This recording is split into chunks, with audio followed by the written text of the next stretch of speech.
Kobaran api memerah di tengah kegelapan malam, menghabiskan 6 unit ruko milik warga yang berada di Desa Lawe Peridinen, Kecamatan Lawe Sigala, Kabupaten Aceh Tenggara, Aceh. Kejadian tersebut terjadi pada Selasa malam, 4 Februari 2025. Tim pemadam kebakaran bersama warga bergotong royong melakukan pemadaman api agar tidak merambat ke bangunan yang berada berdekatan dengan ruko. Terlihat di lokasi api yang masih menyala berasal dari kertas dan bahan yang mudah terbakar. Camat Lawe Sigala, Safrizal Arma menjelaskan, kejadian kebakaran tersebut bermula pada pukul 22.30 waktu Indonesia bagian Barat. Api begitu cepat melahap 6 unit ruko milik warga. 11 kepala keluarga yang terdampak dari musibah ini harus mengungsi ke rumah keluarganya. Ya, terima kasih.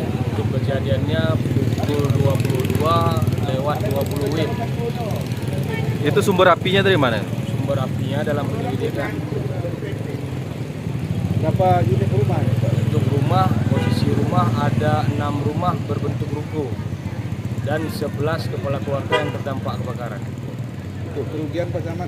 Kira-kira ratusan juta. Dalam kejadian ini ada korban jiwa nggak? Untuk korban jiwa nihil.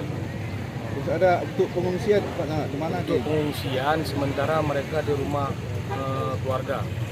Dalam kejadian ini tidak ada menelan korban jiwa, namun kerugian ditaksirkan mencapai ratusan juta rupiah. Dan hingga saat ini pihak kepolisian masih melakukan penyelidikan dari mana asal api bermula. Dari Kabupaten Aceh Tenggara, Al Mujawadin melaporkan untuk Puja TV.